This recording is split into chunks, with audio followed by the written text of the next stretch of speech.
오늘은 월삭 기도회 말씀으로 로마서 11장 33절 말씀 같이 봉독하겠습니다.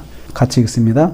깊도다 하나님의 지혜와 지식의 풍성함이여 그의 판단은 헤아리지 못할 것이며 그의 길은 찾지 못할 것이로다. 아멘. 아멘. 12월 첫날입니다. 오늘은 또 지난달을 돌아오면서 또 한 해를 돌아오면서 마지막 한 달을 준비하기 위한 말씀으로 준비하였습니다.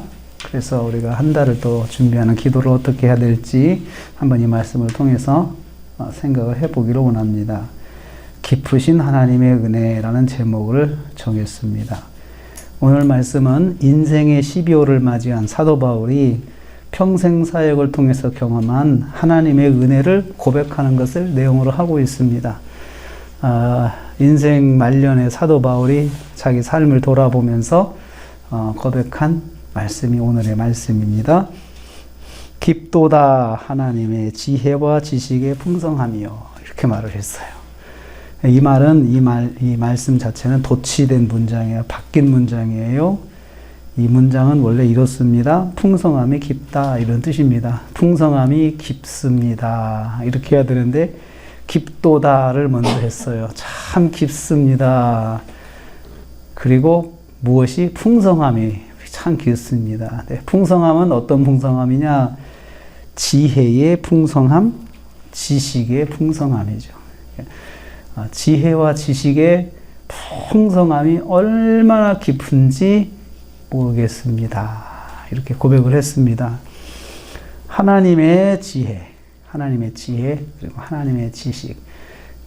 하나님의 지식은 하나님께서 가지고 계신 모든 분량의 정보를 말하는 거거든요. 그래서 공부를 많이 하면 지식을 쌓는다 이야기 하잖아요. 그러니까 아는 거죠. 하나하나 알아가는 건데 하나님께는 모든 지식이 다 있으시죠.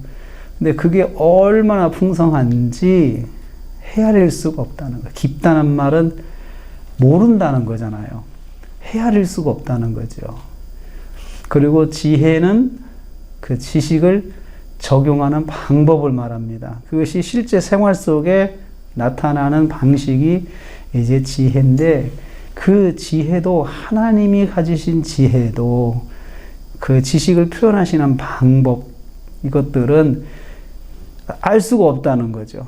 그냥 깊도다. 깊어서 잘 모르겠어. 속이 깊어서 잘 모르겠어. 그 사람은 속을 모르겠어. 깊어서 모르겠다. 속이 깊다. 그 말은 참 잘 모르겠다는 말하고 똑같지 않습니까? 하나님께서 역사하실 때에 어떤 방법으로 역사하실지는 아무도 모른다는 거죠. 하나님께서 일하시는 방식에 대해서는 감히 예측도 할 수도 없고 정말 내가 안다고 할 수가 없다는 것입니다. 무궁하신 지식과 지혜로 하나님께서 사도 바울의 인생을 인도하셨다는 것을 고백하는 거예요. 정말 내가 상상하지 못하고 생각하지 못하고 내가 알 수 없는 방법으로 하나님께서 내 삶을 인도하셨지, 이렇게 고백하고 있습니다. 그래서 우리는 하나님의 은혜에 대해서 무슨 생각을 해야 되느냐 계속 보면요, 그의 판단을 헤아리지 못할 것이며 헤아릴 수가 없다는 거죠. 내 자신이 어느 결론을 내릴 수가 없다는 거죠. 이렇다 저렇다 헤아리는 거잖아요. 하나님의 일하심에 대해서 이렇다 저렇다 내가 말할 수가 없어요. 모르니까요. 그런데 무엇이에요? 그의 판단은, 하나님의 판단은, 여기서 판단은 죄에 대한 심판을 말하는 거예요. 하나님께서 죄에 대해서 심판하시는데, 죄인을 규정하시고 죄를 심판하시는 하나님의 그 주권이거든요. 이 주권, 행하시는 하나님의 그 주권에 대해서도 이것도 내가 다 알 수가 없는 거죠. 헤아릴 수 없어요. 내가 시비를 가려서 이건 잘못됐고 이것은 잘됐고, 이걸 내가 시비를 가릴 수는 있어요. 조금은 이건 잘못됐다, 잘했다. 근데 좀 시간이 지나면 이것도 잘된 것 같고, 또 이건 또 못된 것 같은데 또 잘된 것 같기도 하고, 지나보면은 내가 못됐다고 생각했는데 지나보면 참 잘된 것이고, 이게 왔다 갔다 하는 것이 내 판단이거든요. 내가 헤아린다는 게 그런 거거든요. 그런데 하나님의 헤아림은 내가 감히 이렇다 저렇다 할 수 없는 정확성을 가지고 있으셔. 사도 바울이 경험한 거예요. 그의 길은, 길이라고 하는 것은 방법을 말해요. 역사하시는 방법이에요. 하나님께 역사하시는 방법도 찾지 못한다. 내가 이렇게 환하게 내가 확인할 수가 없다는 거죠. 이렇다 저렇다 먼저 내가 확인하고 말을 할 수가 없다는 거예요. 자기가 경험한 것이 그거예요. 하나님께서 분명히 역사하시는 건 분명해요. 하나님께서 길이 있으신 건 분명하는데, 하나님 뜻이 있으신 건 분명하는데, 내가 그거에 대해서 뭐라고 말을 하기가 참 어렵다는 거죠. 나도 말을 해봤는데 다 틀렸다는 거죠. 다 틀렸다는 거죠. 우리가 한 해를 돌아오면서 이루지 못한 것, 이것들은 하나님의 지혜와 지식의 범주 안에 있음을 기억해야 돼요. 내가 계획하고 못한 것들 하나님이 다 아셔요. 또 하나님께서 방법을 가지고 계세요. 그 안에 있다는 걸 기억해야 됩니다. 그래서 우리가 이 마지막 달을 계획하면서도 우리가 기도하는 것, 이것이 하나님의 지혜와 지식의 그 범주 안에 있다는 거, 하나님께서 아시고 하나님께 역사하시는 방법도 다 결정하신다는 거예요. 그래서 내가 이루지 못했고 내가 아직도 잘 모르겠고 하는 것이 있을 거예요. 정말 하나님께서 뭘 원하시는 건지 잘 모르겠다.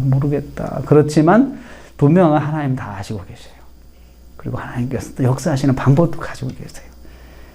그렇다면 모든 일이 하나님의 뜻 가운데서 이루어지기를 우리는 기대할 수 있고 기도할 수 있어요. 하나님께서 하나님 뜻 가운데 이루어 주옵소서. 하나님 뜻 가운데 이루어 주옵소서. 왜냐하면 내가 다 모르잖아요. 내가 모르니까 이렇다 저렇다 말을 할 수가 없어요. 그러나 하나님의 뜻 안에서 이루어져, 이것은 이야기할 수 있어요. 우리가. 왜냐하면 하나님의 지혜와 지식이 깊고 풍성하시기 때문에 내가 굳이 내가 그것을 알아내지 못해도 하나님께서 가지고 계시고 있기 때문에 하나님 이루시면 다 우리에게 협력하여 선을 이룬다는 것입니다. 방법은 하나님의 풍성함에 달려 있습니다. 그래서 풍성하신 하나님께서 어떻게 행하실지는 이미 다 가지고 계세요. 그렇기 때문에 우리는 믿고 의지하는 것이 우리가 할 일입니다. 내가 좀 생각하고 딱 이런 계산을 해봤자 좀 지나면 그것이 결국 또 단점을 가지고 있어. 이런 약점을 가지고 있잖아요. 근데 하나님께서 해주시면 그런 것이 없습니다. 그래서 우리가 이제 12월 달을 계획하는 기도를 하시면서 하나님 이번 달까지 우리가 지난 11월까지 이루지 못한 것 하나님의 뜻 가운데서 또 이 마지막 달에 이룰 수 있도록 인도해 주시옵소서. 하나님의 뜻 가운데서 이루어 주옵소서. 하나님께서 다 알고 계시고 다 가지고 계시는데 깊으신 건 내가 헤아릴 수는 없지만 하나님 그 깊으신 뜻 가운데서 하나님께서 역사해 주시옵소서. 이렇게 기도할 수가 있습니다. 이렇게 12월 한 달을 계획하시면서 또 새해도 계획하시면서 하나님의 뜻 가운데서 이루어지는 또 일들을 기대하고 기도하시는 저와 여러분 되시기를 주님의 이름으로 축복합니다. 기도하겠습니다.